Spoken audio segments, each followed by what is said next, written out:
வாழும் வரை நிழல் என உடன் நான் வருவேனே.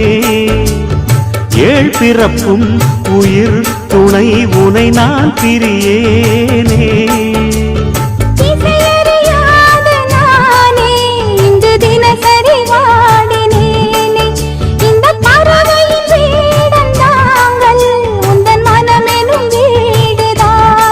நீண்ட காலம் நேர்ந்த சோகம் நீங்கி போக நானும் தீண்ட யோகம் விளங்கிடும். பூமிக்கொரு வாரம் என்று எண்ணி இருந்தேன், பூமுடிக்க யாரும் இன்றி கண்ணி இருந்தேன். சொந்தமின்றி பந்தமின்றி நானும் இருந்தேன்.